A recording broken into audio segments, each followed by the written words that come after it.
Alrighty, welcome back. Technically, this isn't really an episode. This is more of a special, more of a hybrid crossover, a work and build session. Yeah, it's a lot of things. We got Cinema Span in the Loft. You know, You like that? doing a little bit of a crossover. Yeah. My film podcast is about the films of 2007, and I was just looking through the games of that year, and we got a little inspired. So Some bangers. Yeah, we decided to talk back about some of them. And For today, figured basically me and Jay would both pick games that we have played, but the other one of us hasn't. Right. Just kind of as a fun little. Yeah, per usual, but that'll lead to interesting discussion, I think. Yeah. So. Well, I'm familiar with at least one of the games you have. Mass Effect, I think, yeah. Yeah, I mean, I did play it, actually, the first one, but not the sequels. And I feel like even the first one, I played it a while ago. I gave a shallow, one run through, and I kind of feel like I didn't fully explore that game or the lore, as much as I could have. Right, yeah. Who'd you pick for your love interest? Pretty sure I picked Liara. Hey. A man of culture. That's what I'm talking I mean, about, we're already into this. Didn't we have talked about Mass Effect girls on this very show. I talk about it a lot on the first episode. Yeah, on the very first run through. I mean, I'm not gonna give you guys any more hints than that. So you got to go back and look for it. Yep, Easter eggs. We're already developing lore. I got a thing for blue alien girls, I guess. I think we all do. I think that was Don't bury the lead though. Yeah. So I guess I'll start on the opposite side of my pick. Jade Empires. Yeah. So this game was technically released in 2005. Okay. But the major and more popular port was the 2K port on Windows. Yeah. Which came in 2007.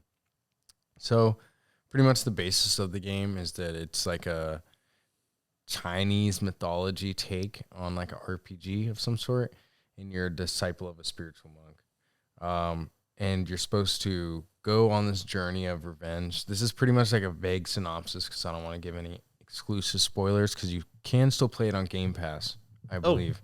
Nice. Because I mean, it is a PC. It has a PC port. Yeah, so. And I think I played it like 2, maybe 3 years ago again for another playthrough. And the replayability is beautiful, effectively because of the combat system. So certain combat or like martial art styles are restricted by the moral path that you take. So the open palm or the closed fist are like the good and evil respective moral elements in this game. Interesting. So you have access to certain different builds based on the choices that you make in the game and how you treat the NPCs. Because you could be a complete antagonist. For example, in the beginning of the game, you're in some sort of village, and you're known as one of the martial disciples of this master. And you can go around and do like these little side quests before the actual plot begins. All right, again, I won't say what happens. So my first question. Go ahead. Is this a Star Wars riff?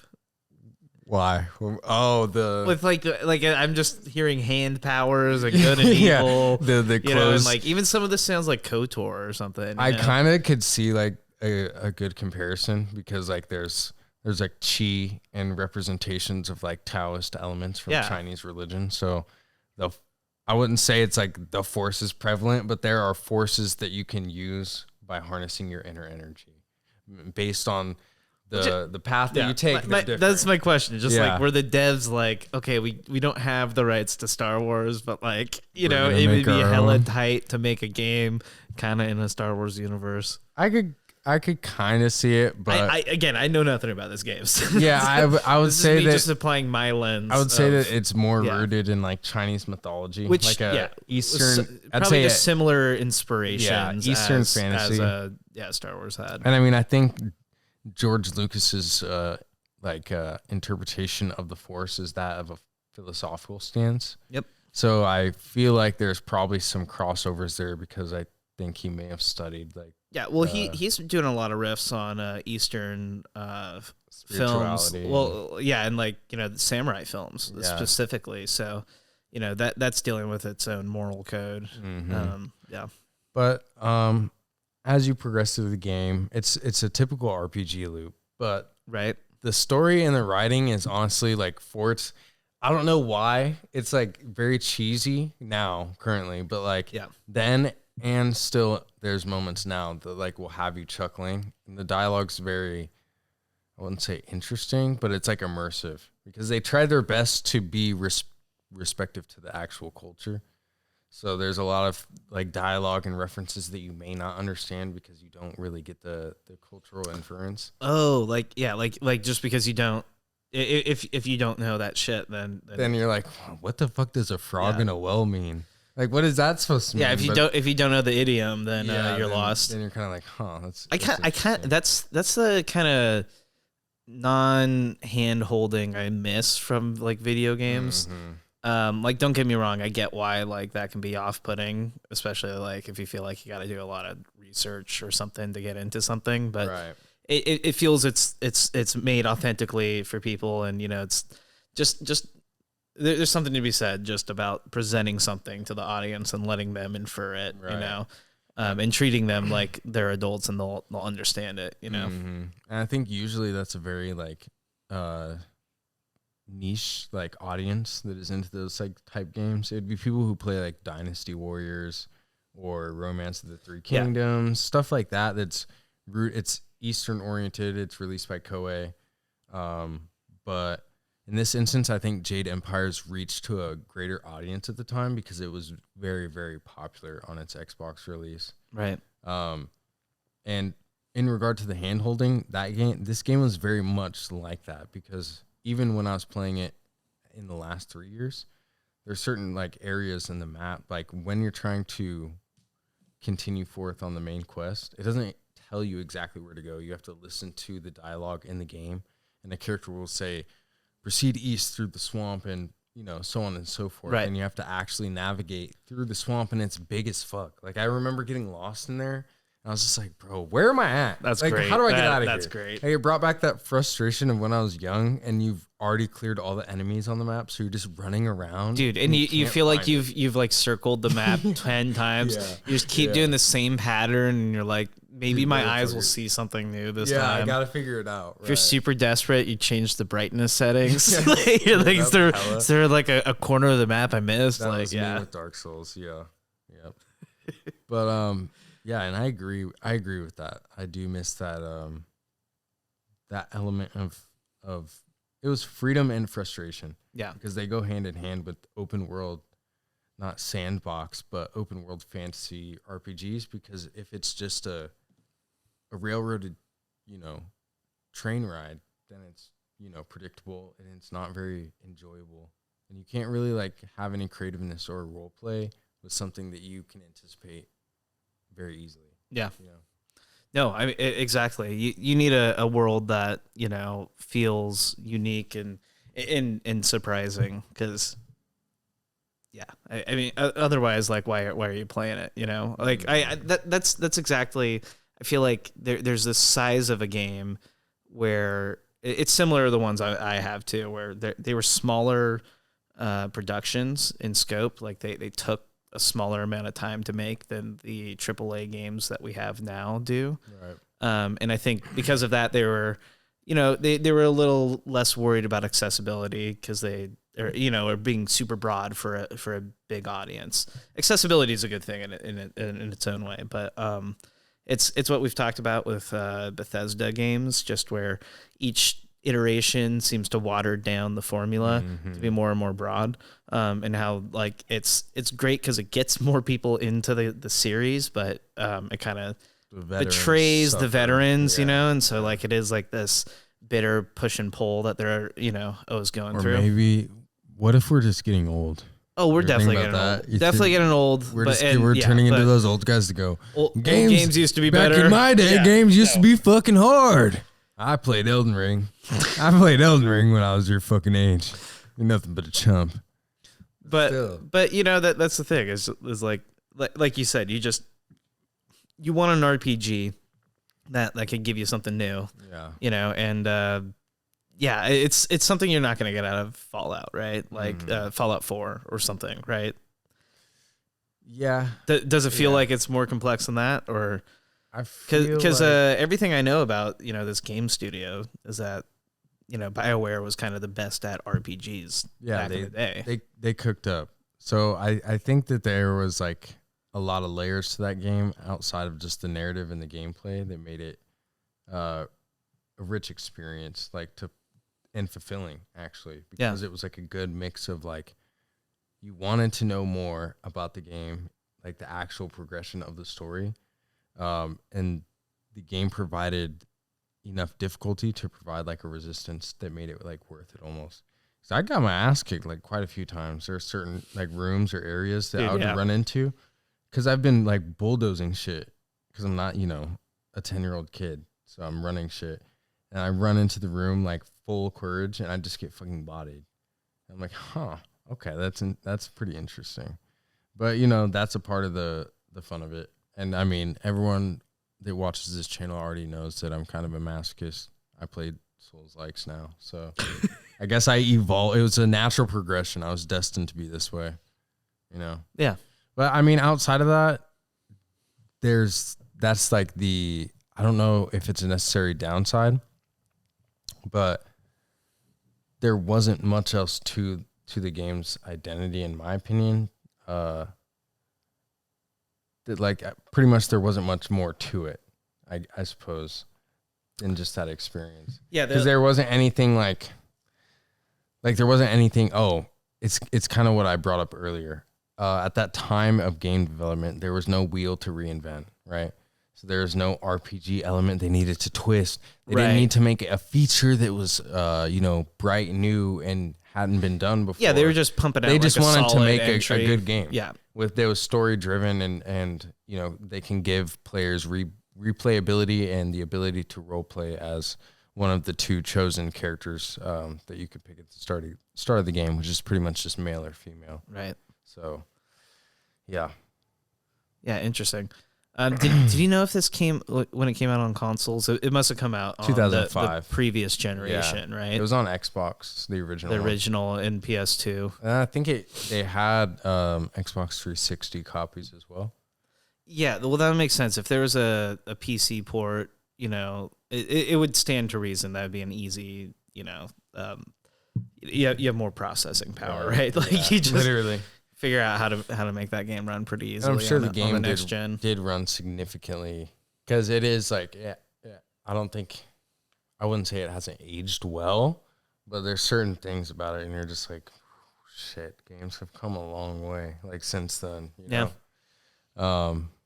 But yeah, I'd give that game a solid 8 out of 10. 8 out of 10? Yeah, I enjoy that game quite a bit. Have you, you've played it? Have you replayed it? Is it that type of game, or like does it kind of feel like one run through is almost encompassing? Nah, I think it's like Skyrim level of replayability. Oh wow! I mean, at least 2, because you have 2 different moral paths to go. Yeah, but there's also hidden styles that are outside of the moral system requirements that you can obtain as well. There's Easter eggs. There's rare weapons that you can find. Yeah, Skyrim level feels like, to me, one of those, like, I can jump into this game and just dick around, Yeah, like, maybe I'll tone that. I guess not. But is it open world, or are you kind of like on a fixated linear path?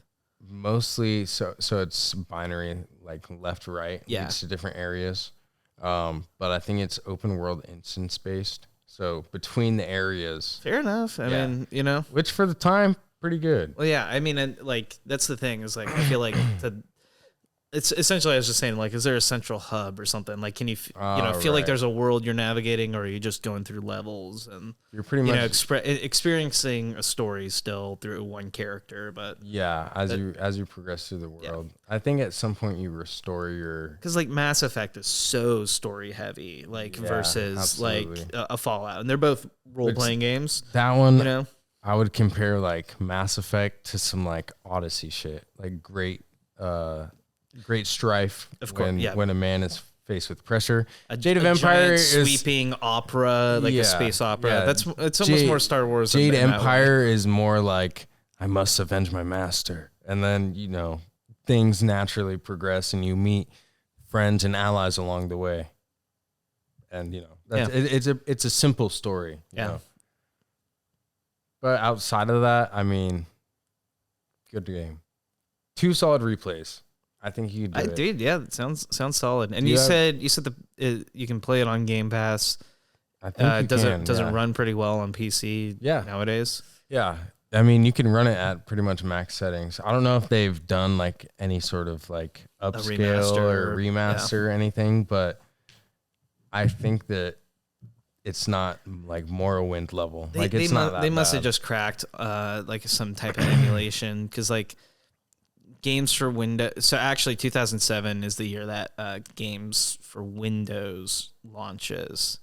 I think that's what they call it. But that essentially it would let you play Xbox games on PC. Mm-hmm. It was a very limited amount of them, but they did have that cross play, you know, idea, and that eventually got built onto, which is now just Game Pass on PC. Right. Yeah. Game Pass is, you know, PC is essentially equivalent to an Xbox game system now. You know, like you don't have to buy into the hardware. Which I mean, they'll just take your money. You know, I mean, for the yeah, software of course. Now. I mean, it's brilliant. I mean, they realized complimented Microsoft. The biggest hardware user base in the world is Windows, and so they were like, why fight this and try to get people to buy an Xbox? And everyone already has a PC. Just utilize the people that have PCs. Right, yeah. If you don't have the PC, we have a little pre-built one that's just for gaming for you. Mm-hmm. I mean, it's definitely so smart. They have a competitive edge against Sony now, I would say. Well, Sony shifted. Sorry, finish. I was just gonna say, and Xbox still provides value that PC can't, and mostly in terms of accessibility, I think. Yeah. Oh, definitely. I mean, they're trying to reach as wide of an audience as possible. I mean, we've talked about it before, but that's why they want to put Game Pass on PlayStation. You know, because they just want to keep expanding the base. Right. Yeah. They don't want any confinements there. Which is crazy, but it could happen. Yeah, Sony just shifted to focusing on more of their licensed games and their exclusives, somewhat similar to Nintendo. Right. Just because that gives them a competitive edge, you know, and a reason for that. I'm like, I could segue that into a game if you want. And I could take a lead. I'm passing the mic. We could go back to yours later. You know, deciding this in real time, the right way to do it. Mm-hmm. Yep, that's what I'm saying. I'm gonna talk about Ratchet and Clank first, because in order of the games I played and experienced, I feel like that is where the progression goes and makes more sense. Ratchet and Clank Future Tools of Destruction is the name of the game. It's a fucking ridiculous mouthful.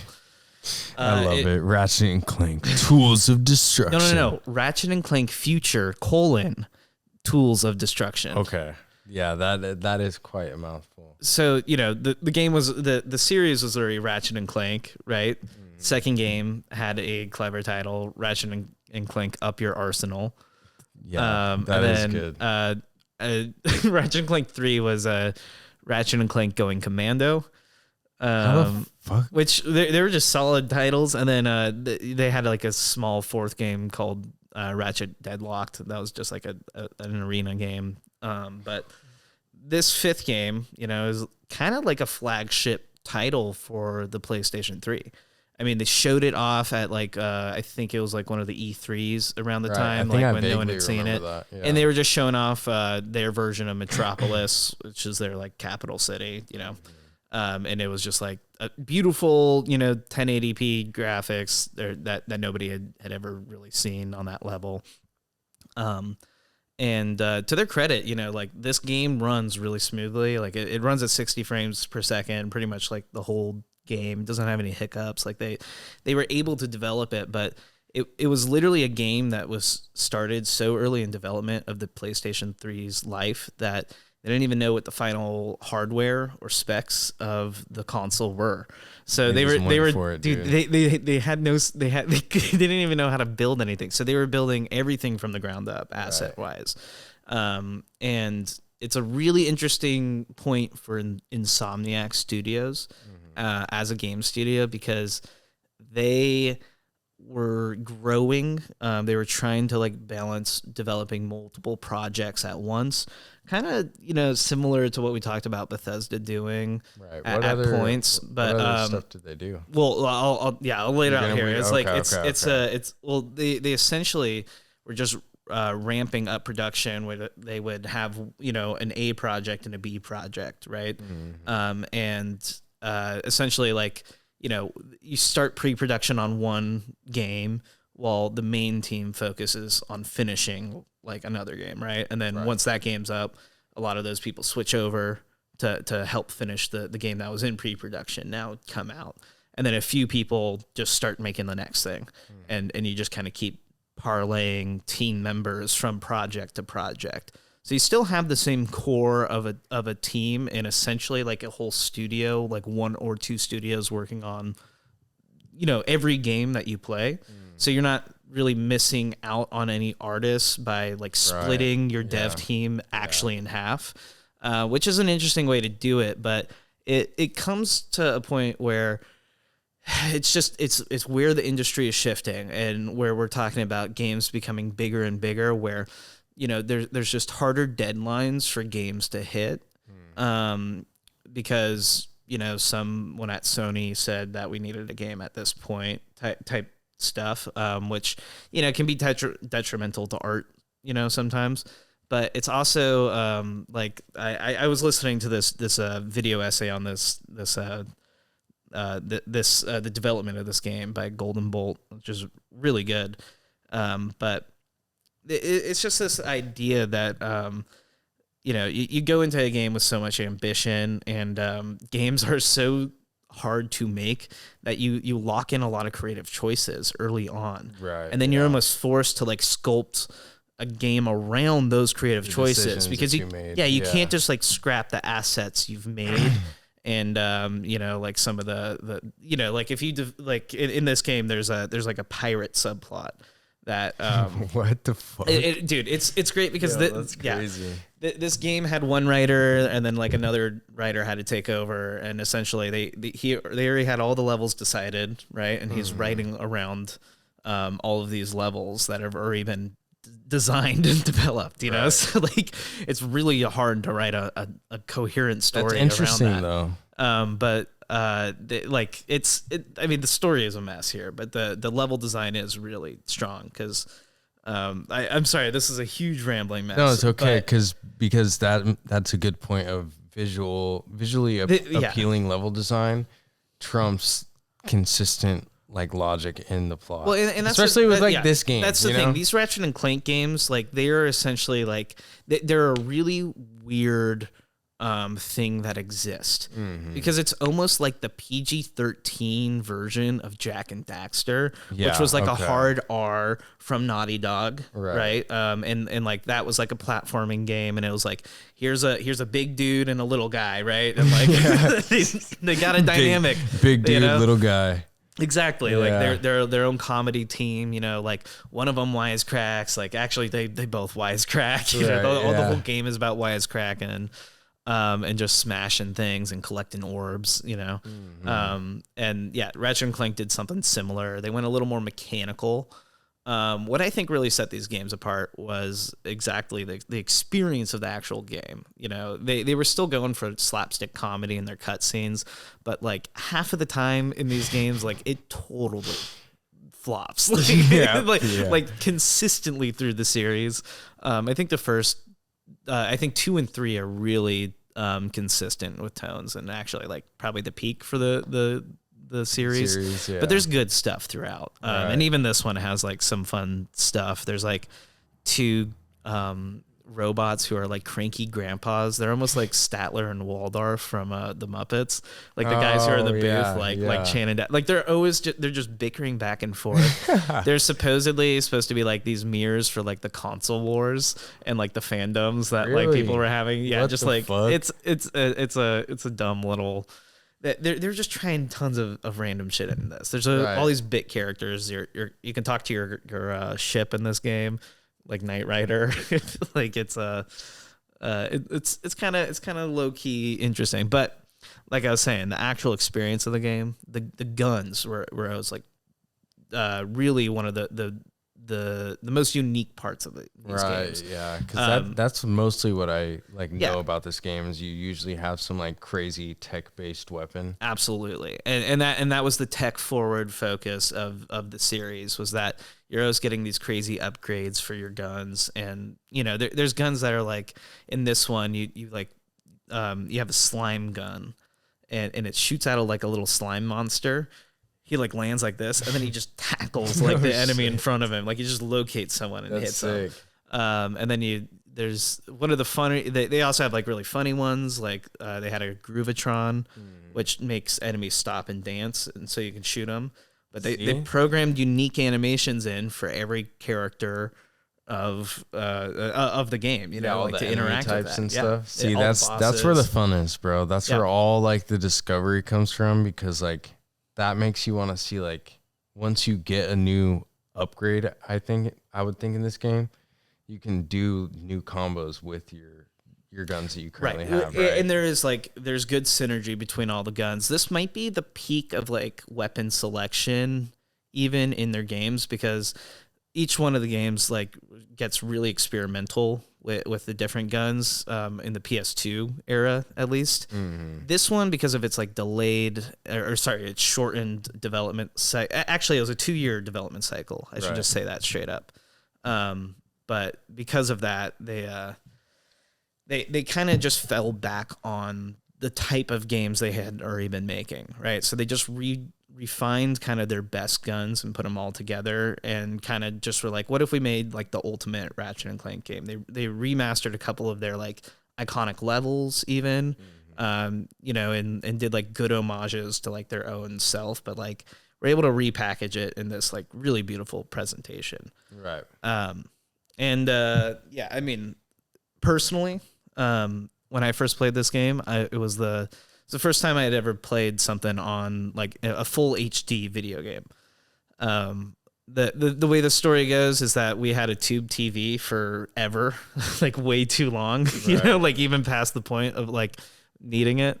And we were watching Independence Day, and we were in the third act, and there's like a bit where they upload a virus to the ship or something, and then like the cargo doors are going to open up, and we're going to see something. And like when the cargo doors opened up, our TV died. Oh shit. But the effect was so perfect that it looked like it was the movie. Like we weren't sure what was going on.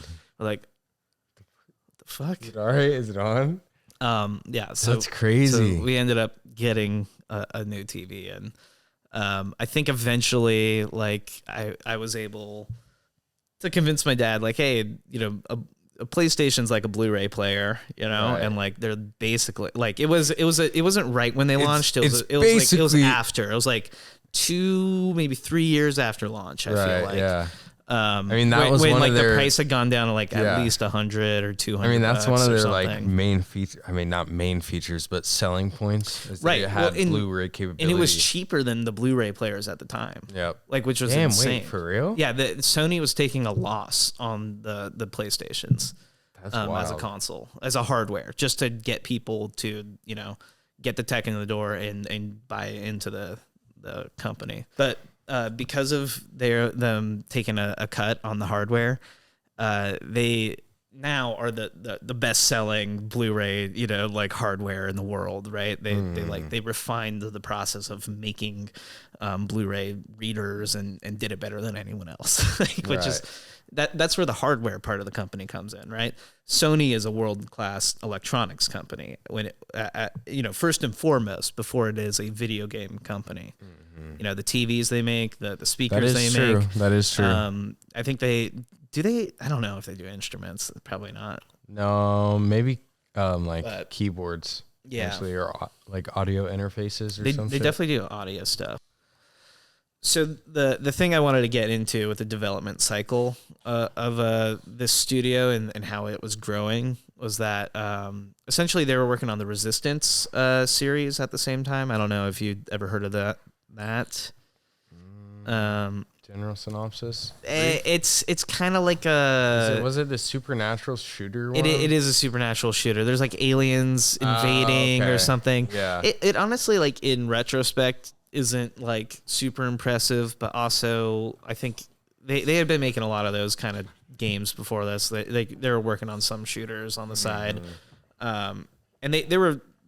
Just when there were less games out on PlayStation, I think they were a lot more impressive. Right. Yeah. But essentially, like because of those games, they kind of learned, like that was the thing I heard on that video essay was that they had learned how to animate better because they had to animate characters and enemies like doing more interactions, and that's what like allowed the team to have the skill to then take on something as big as the people dancing from the Groovitron. Right. Yeah. And it's kind of interesting like to hear like it's the same people working on things and like the studio's just trying to get more and more ambitious, but there's a point where like they had to cut a lot of things from this game because they were over ambitious, and the next games that come after this also just kind of suffer from like not having enough time to make them,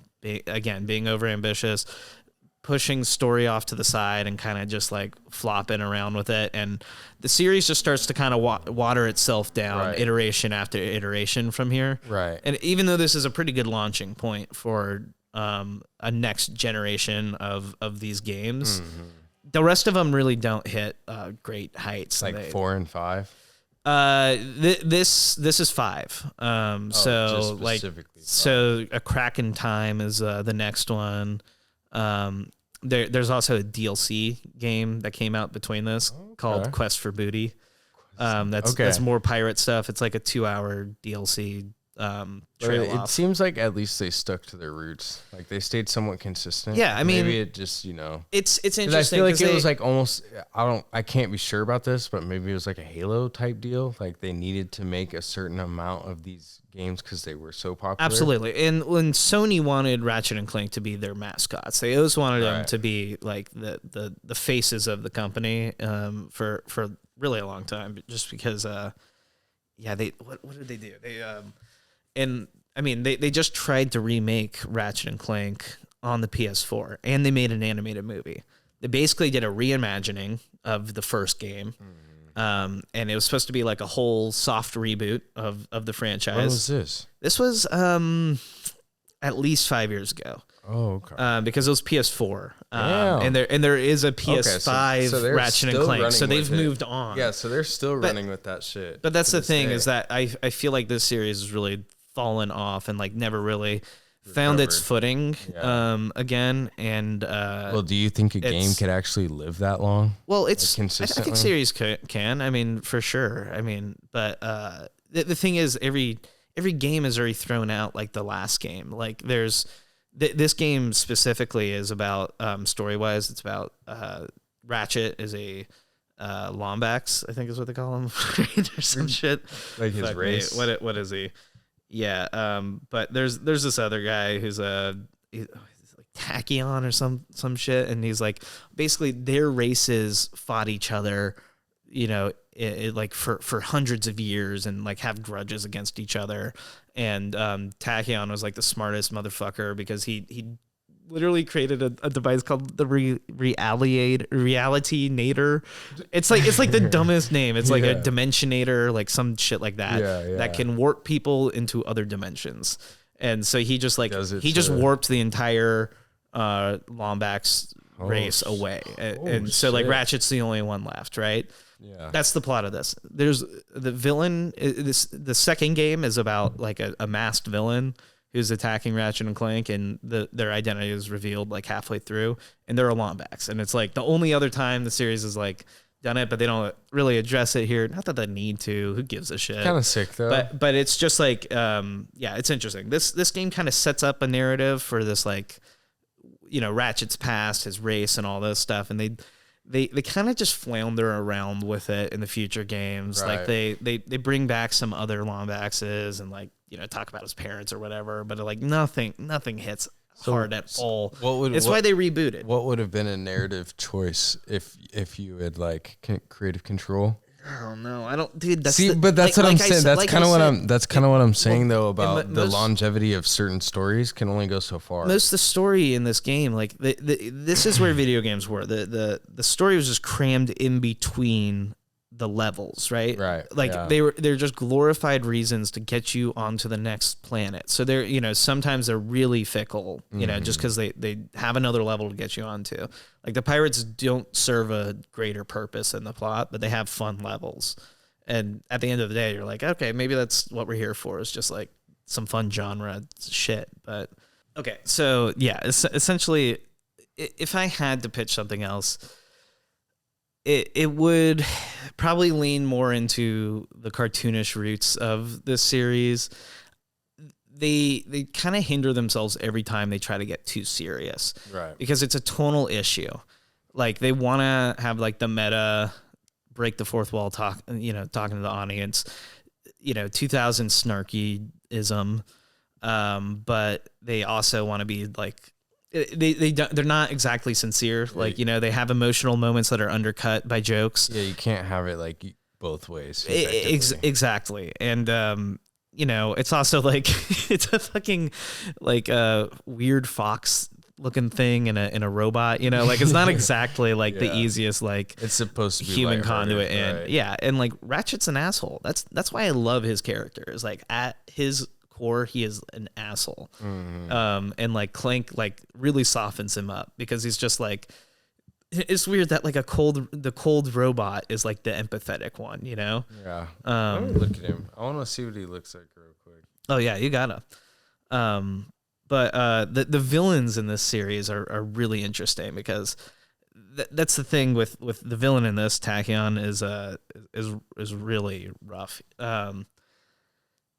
And what he's trying to be serious and threatening, but they also give him a character design where he's just like a really weak, like a little shriveled man. And so he's got like this big robot suit around him. Interesting. And so he's trying to do this power play thing, but he also has like a helmet on that's too big for him, and he's constantly like readjusting in his scenes. And it's like that's the tone that this game wants to hit, because they want to like do, they want the villain to be a little goofy. You want it undercutting his own seriousness, but it never really hits, because they're also trying to be like, this guy genocided your entire species. Like, quite literally, it's just not a good. They don't know how to toe that line. Right. I mean, that's how it goes with I wouldn't say every game of that era or of that generation, but like certain things, like from Fable, for example, or even, I wouldn't really say Oblivion, but like certain RPGs, they were kind of in that comedic realm. It would, again, undercut the seriousness of what was actually going on. Yeah. But that's all at the time when you're immersed in the story. That's what makes it kind of like fun. It's kind of a relief, for at least at that time, in reference to like, I was going to say at that time of me playing when I was younger. Yeah. So, I mean, I was going to say a high point for this series, at least to compare that to, is Nefarious. He's the one villain that comes back. Like all the other villains that have been in the series are one and dones mostly. Right. And Nefarious is exactly that perfect level of slapstick and seriousness, because he used to be a human, and I forget what happened, but something happened to him, and he basically became robotic. They like replaced parts of him, but he still like kind of feels and thinks like he's a human. Right. But for whatever reason, as he's a robot, he just breaks down sometimes when he gets really like upset. So he'll just like start yelling, like when he's like kind of at the top of his rage, and he'll freeze out, and then like his like jaw will unhinge, and then it just starts playing like opera music out of his like mouth, or like telenovelas, like an AM radio, until like someone comes by and smacks him in the face and like gets him back in. And like that is like a really good push and pull, because it's like, well, it still undercuts those moments. There's like a clear comedic rhythm there, and character design, right, and implementation of it's just, Right, it's, they it's all play great. off of each other. There's a reason why they haven't they've brought him back in so many of the sequels, because they realize they're like, we're not gonna top it. Like, just bring Nefarious back in. Let's do another plot line with him. He's fun. Right. One of my other favorite characters in this game that I have to bring up is Captain Quark. His bit is essentially that he is like the greatest hero in the galaxy, and that's what Ratchet and Clank think when they first meet him, and then they realize he is like the biggest coward in the industry in the galaxy. He's more of like a marketing thing, right? Yeah. Like he's a TV hero that somehow tricked people into thinking he's a real hero. It's kind of like King from One Punch Man. Everyone thinks that he has powers, but really he just is incredibly lucky. Yes. Yeah. Yeah. Exactly. And it's it's great because he's like completely conceited, an egomaniac. Like he believes he can like defeat the things that like he can't. Right. But then he immediately like whimpers when he's there. But then also, you come in and defeat, like the monster, and he gets all the glory because he's there and people see him there. Like, it just creates this great dynamic where the heroes of this series are always the underdogs.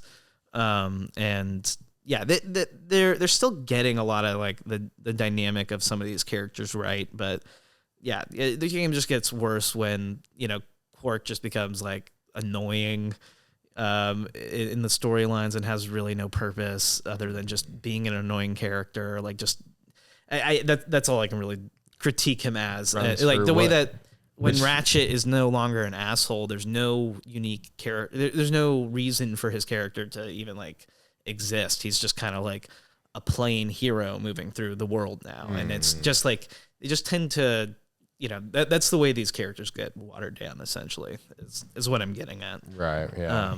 And this is still in the pocket. This is a good one. I'm kind of like tempted to check it out. It seems like it would be good, dumb fun, Like, I could just sit there, turn my brain off, and just listen to the little dialogue when I'm shooting shit. Well, they remastered the first 3 and put them on PS3 and PS4, I think. So, it'd be reasonably easy to play the first 3 games, which are at least really solid. Austin has a PS4, so I might run that out. Yeah, man. Might actually be down. It sounds kind of fun. Just rent up the disc, or something, or flip it back on eBay. Got a GameStop right down the way. I didn't even know that still existed. That's insane. Reminder, I knew they existed in malls. I mean, yeah, you like obviously half defunct malls, and you see them around, but occasionally, but especially in the area I live. The stock saved them, man. Hey, real shit, GME strong, baby. Let's run it up. Diamond Hands gang, you already know. Oh my god. I put that on GME set. But anyways, I just say this in reference to when you're talking about Ratchet, like when he's not an asshole, he's no longer the character that he actually represents, which I think, and you can counter me on this, I think Commander Shepard is I wouldn't say that he's like as static as people think that he might be. I think he's a pretty dynamic character, partially because you talk for him, which isn't really a fair comparison. But even then, like just the idea of Shepard and the role that he plays, antagonistic or not by dialogue, he stays consistent in character. Well, like each of his responses are written to be tailored to how he would. It's not extreme. It's not one or the other, but each one still provides value to the character. Like, I remember more so in Mass Effect 3, even when you're doing some fucking antagonistic shit, like you fucking butt somebody with your gun and you say like it sounds like a fucking dirty cop line from a 1990s like movie almost, but it fits because it's not again, it's not extreme and it doesn't like break the conventional mean. He's not gonna say some stupid shit like another one bites the dust. Like you're not gonna get some shit like that because the writers were I don't know, maybe self-aware enough to not really go there.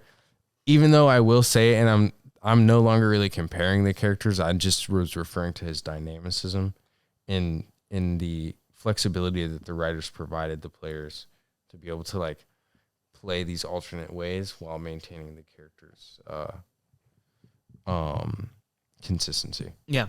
I mean, I do think Mass Effect is really well written. I mean, from what I remember, every character had their own strong opinion on things, and like you could like interrogate them, and it seemed like I think it was something I was looking up at least, like, oh, what companion should I bring on what levels? Because like, you know, so if you bring someone to a certain level, they'll spawn like a side quest or something character related quest, like, you know, so you can like deepen your relationship with them based on, you know, the things they see you do out in the world, which is like, it's really hard in an RPG to show the impact of a player's choice.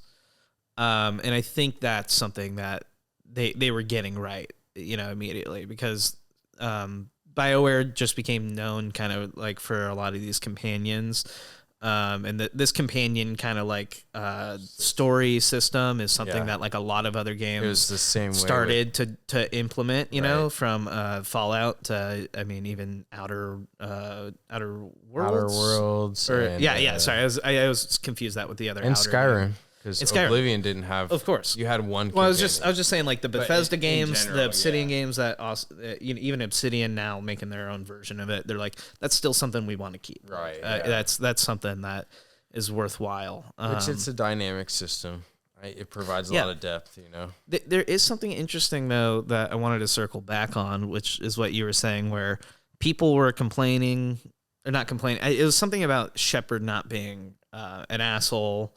Or was an asshole, or he wasn't extreme or something like that. He wasn't extreme enough. Yeah, that was it. Okay, so it was on Shepard not being extreme enough, because after the first game came out, they looked at the data, and an overwhelming amount of players were choosing just good options.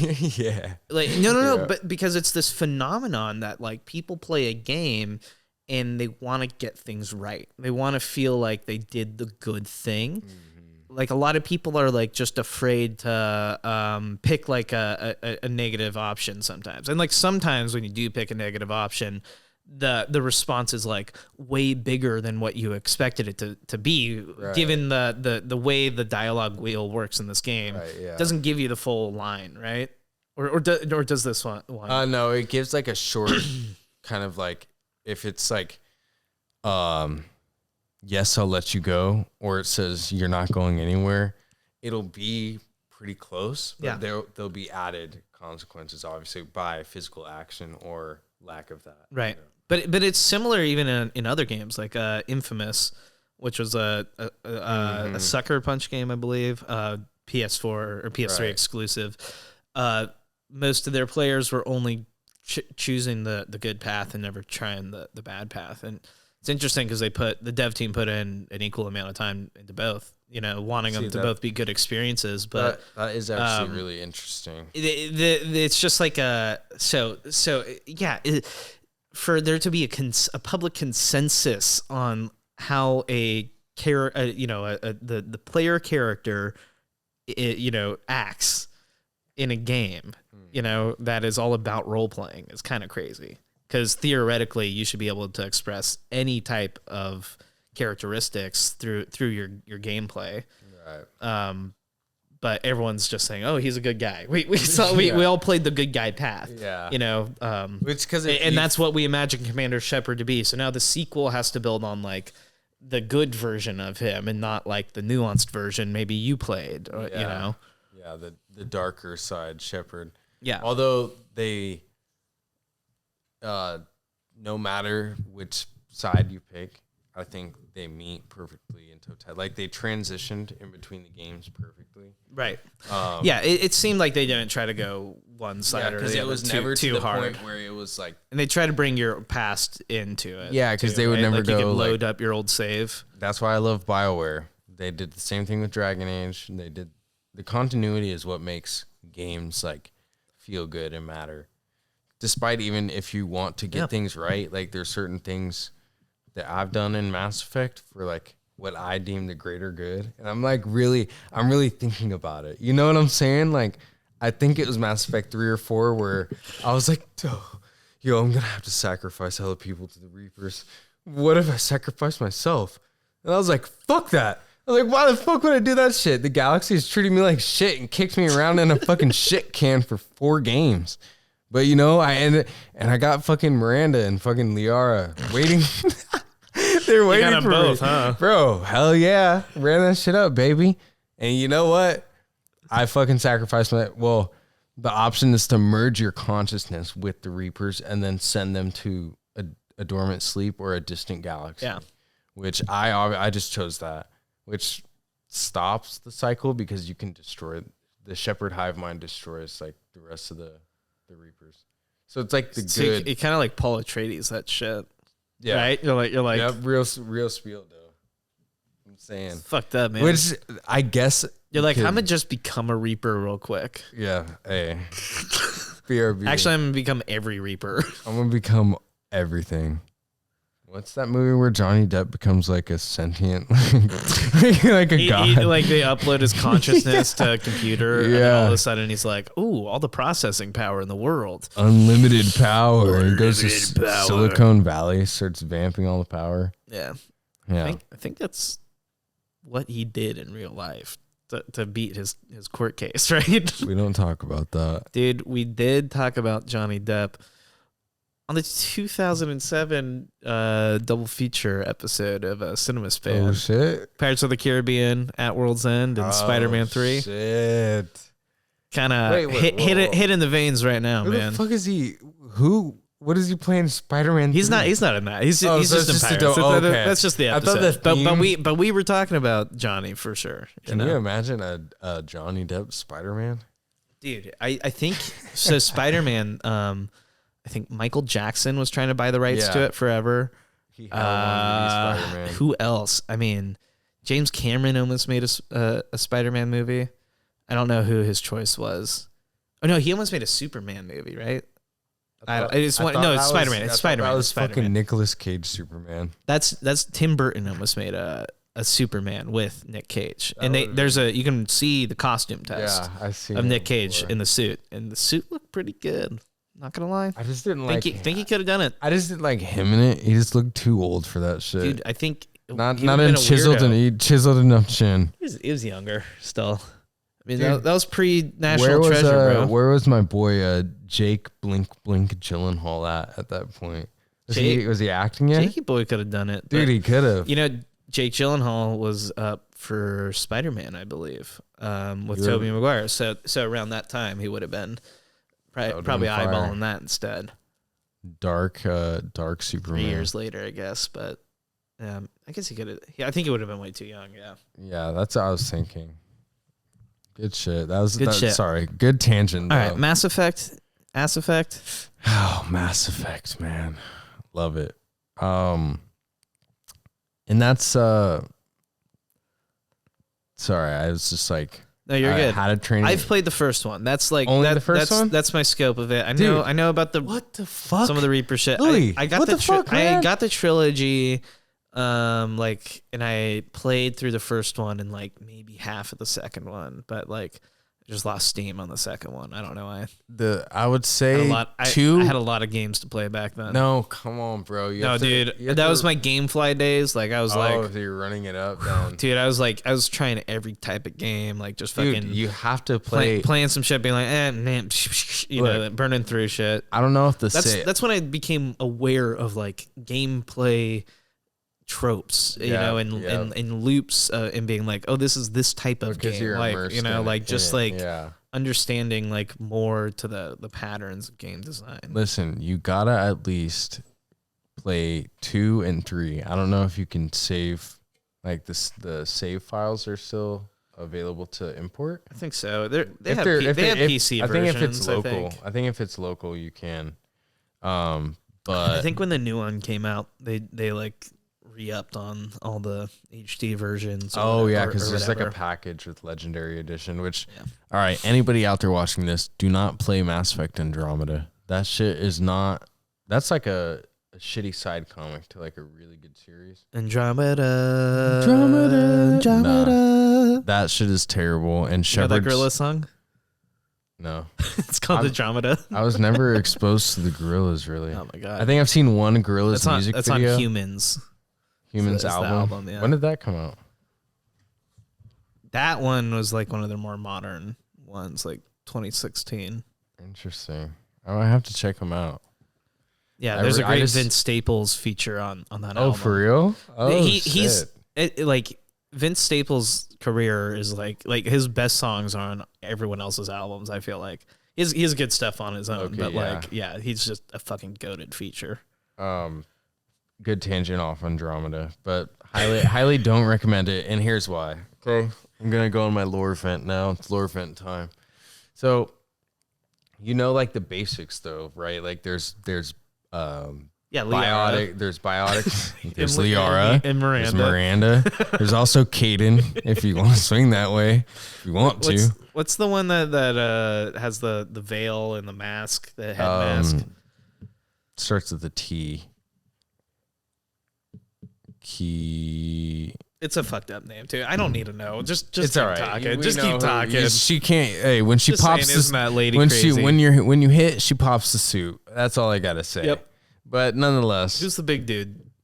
Big scaly guy. The lizard guy. I want to call him. I want to call him like Gronk or something, or Crunk. That's my D&D character's name is Gronk. Yeah, but he is he's a member of the genetically sterilized race. The Krog. The Krugs. I believe you're not gonna get a big yes from me, man. Oh, his name is Rex. There we go. That came back pretty quick. All right, I'll give you that. I'll give you that, Rex. But yeah, so that's like a really great thing about this game is the companion system, which we already touched on. But what differentiates this companion system, son? Oh my god. What differentiates this system from other, even BioWare games, is the amount of depth that you go through when you're going to these planets. And like you said, you're taking that specific companion to this instance. Right. Like you can do with Rex. You meet him on the Krog home planet. And you find out the lore by trying to like recruit him into your party. And then when you're trying to recruit him, you're by proxy solving an issue for this race in order to gain assistance in fighting the Reapers, which you haven't played 2 really. So pretty much what happens is that Shepard is enlisted by Elon Musk. Effectively. Yeah.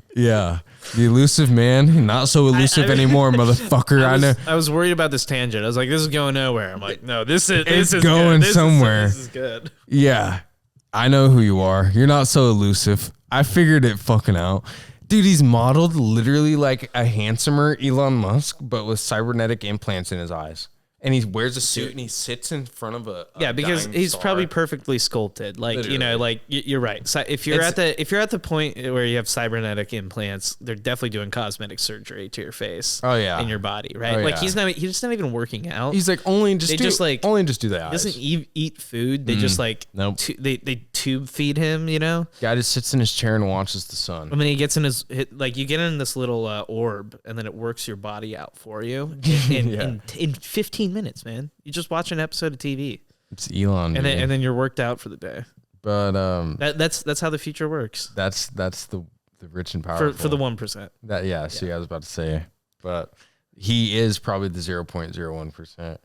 He apparently operates outside of all the Citadel government shit. Oh yeah, that motherfucker. Yeah, and then he's above it all. He goes, all right, yeah, so I'm God of this universe. Doesn't he like call you in at the beginning of the second game? Yeah. Just to be like, you're fucking shit, Shepard. And like he like fucking strips you of all your ranking. Well, no. Because he pretty much motherfucker. You get like spaced, right? So you like Shepard dies technically. And he's revived. He's found and revived, and it's with Miranda and the elusive man who works for Cerberus. Cerberus pretty much sets you up with the knowledge of the Reapers because it plays off the end of the first game when the Citadel is attacked. And so pretty much the elusive man goes, you don't know shit. I know the shit. You want to know why? Because I've been that nigga. And you know what? You're going to work for me. And matter of fact, you can't say no because I revived you. And being Shepard, the character he is, and this is kind of what I meant earlier, like you don't really have a say in that because it's a part of the narrative. And it's something that Shepard would do. Because he's, to the Citadel, he's already been listed as dead. So he has no military rank at all. That's right. He's going off the record. Yeah, you're going for the off the grid. All right, Shepard, if you got to do some renegade shit this time, I'm allowing it. But I'm telling you right now, man, please choose the negative options in this game. And this one was off the books, but he's like, bro, and Miranda's going to go with you. And I mean, at that moment, Shepard was probably like, I'm super. Dude, it's on the books. This is my fucking crew. And then that's when you walk out and you find your ship rebuilt from scratch. And guess who's on it? Your favorite local pilot, Joker, who's voiced by fucking, Seth Green? The one that plays Chris on Family Guy. Seth Green. Yeah, Seth Green. Yeah, it's fucking him. That's right. He's like, hey, Cap. And I'm like, oh, shit, it's my boy. I do love like a good voice acting. Dude, the whole Mass Effect 2 like setup had amazing voice acting. Amazing. Like I love that. That's the focus on the companions, Let's get some people that can really sell this dialogue, that's half the game. You get some callbacks, like I believe his name is Garrus or Garrick. He's like the locust cricket looking alien. They have like elongated heads. And he's like the sniper. He's kind of a scout, I think. Yeah. And then you have some new faces as well, which I already brought up Mass Effect 3 for the most part. That seemed to be the natural ending of what the game should have been, in my opinion. And they did pivot and change a lot of things. Like they introduced the Omni Blade, which it was not really. It reminded me of Gears of War, like the chainsaw thing on their guns. But you know how you could like just hit B and it would show up and you would force the enemy into the animation. That's kind of what it felt like. And then otherwise you would just like melee, like you would, and it felt clunky because it wasn't there yet. Dude, like all the action was kind of was clunky in those games. Like felt like you were breaking the game by fighting. Yeah. You know what I mean? Like the enemies would roll out and you'd start doing some shit and yeah, you're just like, oh, the AI's way fucking off. And you have a little bit of motion blur on it as well. So, and I remember that's like the first. Just auto aim your fucking way through a level, easy as fuck. Literally. Like the first level of that game, it's supposed to be epic. Like the Citadel's getting attacked again, but on Earth. And everyone's like, Shepard, what's going on? And the whole time I'm like, I'm feeling it. I'm like, this is a little weird. No, the level design is terrible too. It's like, I remember you have to walk really long distances, it feels like, to get like nearly anywhere. And it's like cool because they build these huge environments and they do fill them decently well, but then like they don't build them with combat in mind or like getting the player through at all. Right, yeah. Like they're more thinking like, okay, what's an airstrip look like? Okay, let's build an airstrip. And then it's like, now we got to figure out a way to get the character through this. Like, and that's kind of where I felt the decline, because I think that's where AAA games started to become the norm. Right. And they were trying to, it's pump time. Well, exactly. And also like that standard that like the idea that this type of game needed a combat, section that was as good as like a Call of Duty or another contemporary game, like don't get me wrong. I'm sure does this series need combat? I mean, actually that's a question I'm just posing to you. Like, could you do this series without combat? And really focus on the RP, because I feel like so much of this game is about actual dialogue and the choices and consequences. And it's nice to break up that type of experience, but like it could work, right? Like if you're saying in terms of actual gameplay, I mean, dude, just let everyone else fight. Like what? Or the fighting happens if it has to happen because of story reasons, but like there's no shooting. Like there's no section of the game where you control Shepard shooting shit. Like so maybe like it's a cut scene where he takes a couple shots at a guy and he runs into the ship, right? It's kind of like or whatever. What is it? Telltale? A Telltale game? Like, yeah, I mean... No, it definitely could be done. I think so. Like, would it sour anything about the experience? Like, do you feel like you get anything out of the combat outside of just, like, breaking up the narrative bits? You know what I mean? I think based on how I experience and play games, probably, because even down to what class I play Shepard as affects like how I view the character. Like if I'm a biotic, those are effectively like the world's psychics or espers. They manipulate pretty much celestial energy and can control gravity or shoot orbs of energy. Like that to me provides context into Shepard's life that I wasn't able to play. Right. Just according to some text that you select in the beginning of character creation, you know? Yeah. So, yeah. But, I mean, and that's why I feel like these games are very, like, meaningful and complex, because not just due to the narration or the writing or the choices, but also the amount of actual investment you can place into them just by creating a narrative yourself almost. Right. Yeah, I mean, I just, the reason why I posed that question is because I think when I played it, I really felt like it was around, like I said, it's around the time I started noticing patterns in games and stuff where like, okay, this is the first year of Assassin's Creed. And it's not something I realized actually right at this time, but as the series went on, I started realizing the gameplay loop of those in the quest loops of like, okay, this type of mission, you just trail someone and listen to a bunch of exposition, you know, and like what that means is like, it's just kind of a lot of following them and it's a lot of idle time, like because the character walks at like a slow animation.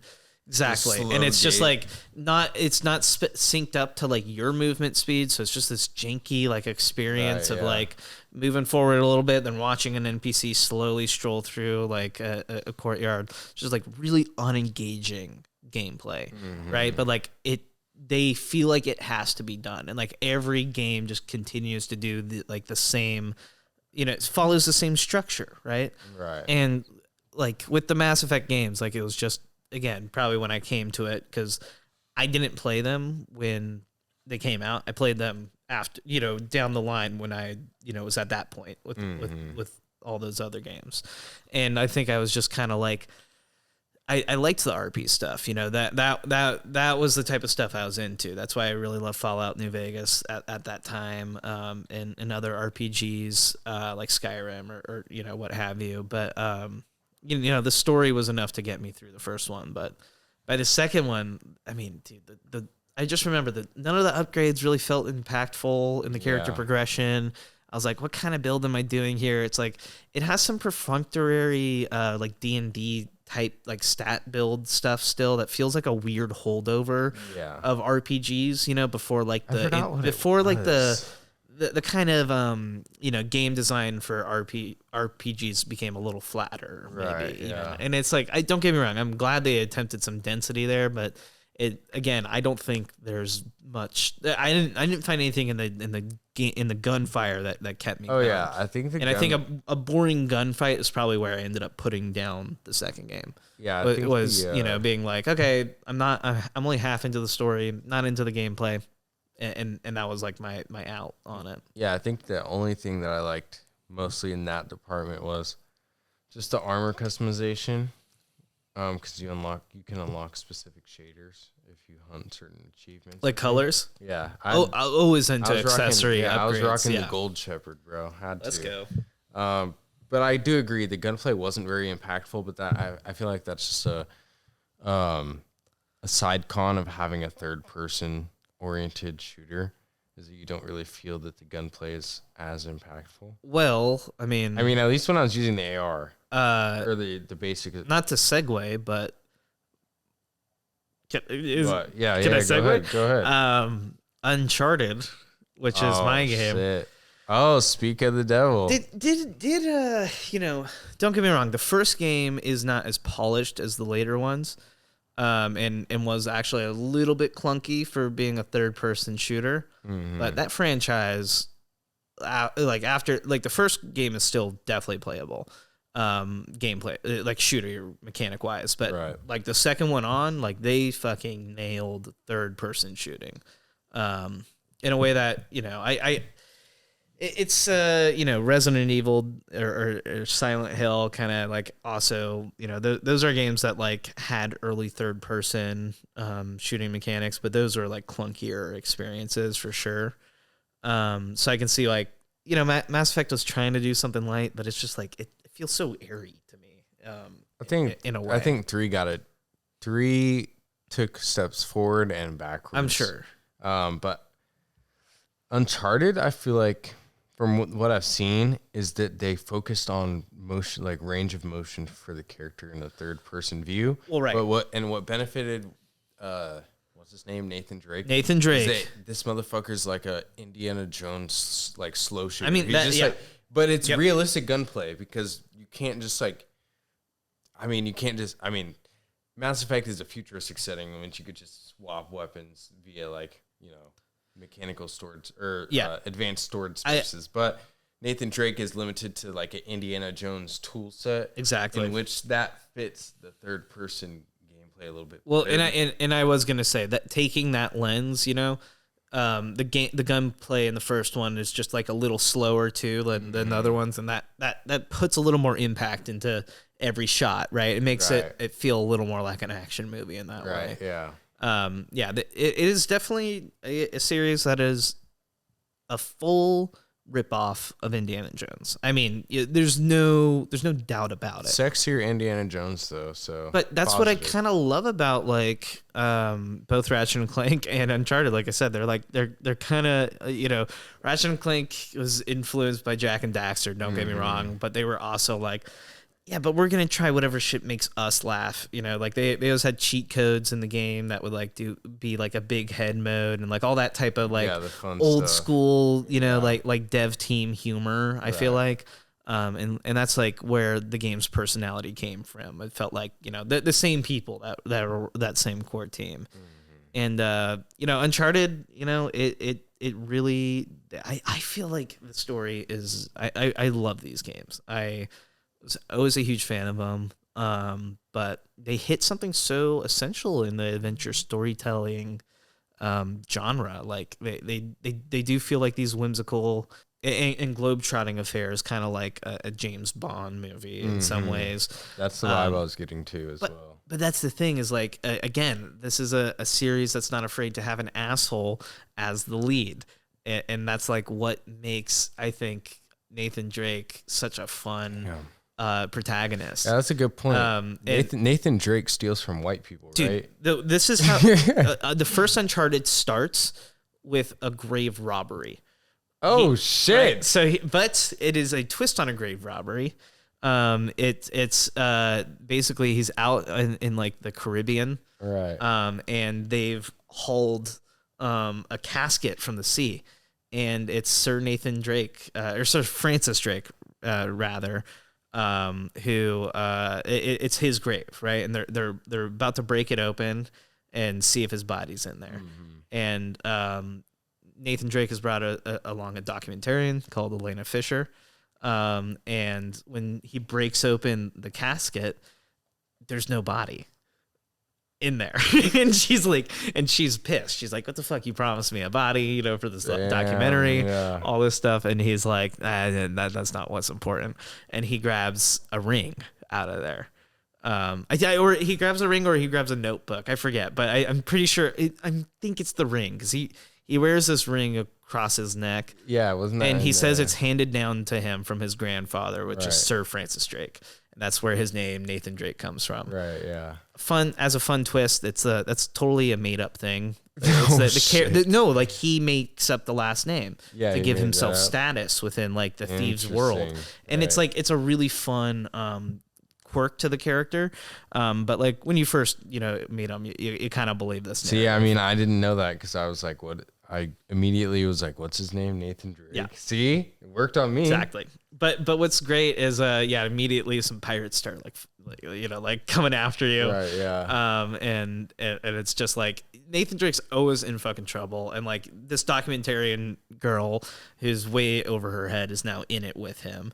They hold off some pirates, and they start this like globe-trotting adventure essentially. But Nate's got a great ass buddy in what's his face, Sully. He's like an old dude who comes in with a ship or with a plane that like with the seaplanes, right? And he's got like a big grizzled mustache. He's smoking a cigar, and he's like, "Hey, buddy." He's like got a thick accent. Yeah, I got the. He's like it just feels like a classic archetype, you know. You're like, yeah, this guy, like, great. He's coming in. He's giving our protagonist shit, but our protagonist is giving him shit back. And it's a fun, the way they unfold everything is really fun in this series. Right, yeah. You just go, on this quest of, okay, Nathan Drake was looking for this treasure, and we're right on his tail, and you find his body at like right before kind of the climactic event. You're like, this is where he died in the quest for this thing, and now we're gonna go further than that, right? Like it gives us a sense of authenticity. Even though like these stories are totally made up, they take a little bit of historic inspiration and ground it really well. Right. It's just, they just get it right. And then again, it does the climbing mechanics right. I mean, this is again the same year as Assassin's Creed, so like this is kind of like a game changer for a lot of third person games. Like nowadays, you have like a Zero Horizon game, and you just expect climbing to be a part of it, right? Or Breath of the Wild. What they did for climbing mechanics, like really deepened the take on it. But back then, like, I mean, Assassin's Creed was just fucking crazy because you could climb up a building, and any building you saw, had that potential. And Uncharted had these like really, tightly scripted versions of the climbing, but they felt very expressive, and they had a lot of hidden game design to kind of lead you in the right direction, without necessarily being like, follow the yellow bricks up this red wall, and the yellow bricks will guide you. Like inferred naturally. Yeah, I mean, maybe there was a slight texture change on it, but it wasn't just like a crazy, look at this thing. And that's the thing about all these Naughty Dog games is too, they would give you this object in the horizon that you would be working towards, and there's always just a clear sense of where you were going and where you were in the world. And that's the thing in their world design that they only got better at, honestly. But this is still a really fun game, and I think it's essential to understanding Last of Us too. If you like the grounded parts of that game, they had to figure out this action, expressive, crazy macho version of it. And then they got to like scale it back and bring in the drama, But like this is still them just like having fun playing with the form, and they were doing crazy ass shit on the PS3 system. I mean, they're doing motion capture, for these cutscenes, which is like, again, one of these more standard things in the industry now. Doesn't always happen, but like Jedi Survivor did it. There's plenty of games nowadays that do it, but man, I mean, they were really pushing that forward and going in, and like their cutscenes felt like movies. I mean, that's what elevated this past the video game part. I think it was one of the first times people were saying like it feels like an Indiana Jones movie. You control the movie. That was like the marketing angle of this. That's for so much. That's of it. At least what I remember. Like the only thing I know about that game is that it's super cinematic. Yeah, it is really cinematic. But it's also fun genre pastiche, like in the writing. Like I said, you got the,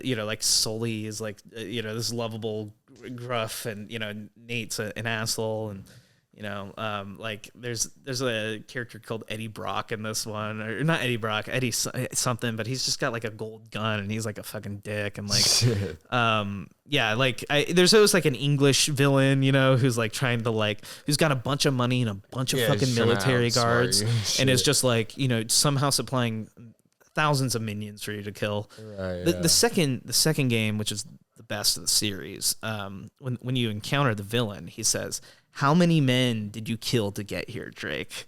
Like hundreds, thousands. And it's like, it is such a great, like, put it back in your face. Like, you think you're a fucking hero here? Like no, you're fucking, just as terrible. As like, bad, right. but it's classic action hero shit. Like, it's just. That's actually fucking good. That's a good line there. It's fun stuff. I mean, and they're at the Fountain of Youth, like while he says that, like it's dumb shit. It was like Indiana Jones, there's a spiritual or a extraterrestrial thing, something that you can't explain that, is just the object or idol everyone's going for. And no one believes this thing could, actually exist. In this case, it's the search for the El Dorado, which is, it's supposed to be the city of gold, but it's just a coffin in the middle of the city, and when they open it up, it's like a mummy inside that just turns people into like zombie ghost things. What? But that's the thing. It's like it's just like a cursed object, right, like the Ark of the Covenant or something, and it essentially just gives a reason to have like super juiced up enemies to fight for the last couple levels, which is it was fun. But it's like these games are really dumb. I mean, they sink the treasure at the end, or like throw it away into the sea, Now it can't hurt anybody ever again. Exactly. Maybe they get a couple gold pieces on the side, but like Drake in the cutscene is on the beach. He swiped some fucking shit, sold it. Oh yeah. See, that seems interesting too. It's something I could get invested in. They're really fun. I was always Microsoft gang. Or not Microsoft, Xbox gang growing up. So don't Ratchet and Clank's fine. That's like a nostalgic series for me. Yeah. The Uncharted games would be worth playing. How many are there? 4? There's 4. Okay. But they remastered them, and that's the thing is that which is really cool about the remasters is they took the gameplay mechanics from the third game and they put it into the first game. So, damn. Dude, I know. So, That's you know how crazy. I told you the gameplay is a little clunky, the gunplay in the first one, but they refine it? It's refined in the first one now really when you go back to play it. Yeah. Which is a really cool feat of, they actually did really good on that remaster. Yeah, that's fine. You do not usually get blessed like that on those. Real shit. I mean, we still haven't gotten a Morrowind remaster. For sure. It's been I think, almost 2 decades now. Yeah. I don't know. Maybe a lost cause at this point. No, never. Well, I mean, outside of fandoms and stuff. We have the NVIDIA. It's like an NVIDIA using a software to re-render the environment and the textures in the game. I forget what it's called, but of course you have to have a high-end enough GPU to actually use it. So yeah, I mean, exactly. There's future solutions for that. I'm never giving up though. I need Morrowind. I'm gonna need that. I can't play it in the state it is. It's fucked. Yeah, I don't think I've ever attempted. So it's rough, dude. But I will say, Uncharted figured out how to do pirates, unlike Ratchet and Clank. Mm-hmm. There's a really good pirate subplot in the third game of the series. Yeah, and the fourth one gets decently emotional. I mean, I don't need to go into the whole series, but I think the first one's a really tight, solo narrative. And unlike the movie series, the Uncharted movie, like I really love the games, even despite their cheesiness, if you will. Mm-hmm. I was really disappointed with the Uncharted movie. Yeah, did you see it? I couldn't stand that shit. I felt maybe it's just was it Mark Wahlberg? Mark Wahlberg played Sully, and he was and Tom Holland played Drake. And the third game gets into like backstories and is like half a prequel and half a modern day story. But what they were trying to do is they were like, okay, let's build a series out of this. We'll start with a younger Nathan Drake. But honestly, as much flack as Chris Pratt gets, he probably would have been the perfect Nathan Drake, because he's not perfect for Indiana Jones. People were pushing that. Sure. I would push back against that. But Nathan Drake is the perfect level of asshole and the perfect level of underdog for Chris Pratt. Yeah. I could agree with I that. could see that more working so than so well. Spider-Man. And that's the thing is like they shot it like right after like Spider-Man No Way Home. I'm pretty sure like they shot those films back to back, and the film just feels like a Spider-Man film. Like it feels like they had the same writers. They're just like, what's Tom Holland good at? Like just fucking throw that into they here. Just let Tom Holland do whatever he wants. Yeah, and they just kept there was just no fucking web slinging. Right. Yeah. And yeah, the set pieces were all right, but it's this weird thing where it's like the video games were inspired by these big movies, and now we're making a game based off or a movie based off of the game, and now like you're comparing it now to the actual films, right, that it's based off of, and a lot of the storytelling choices just don't hold up in the same light. Right. They were just trying to lift parts of the game and being like, show you that and be like, hey, it is, we did it, right? That should make you excited. Or right, yeah. Yeah.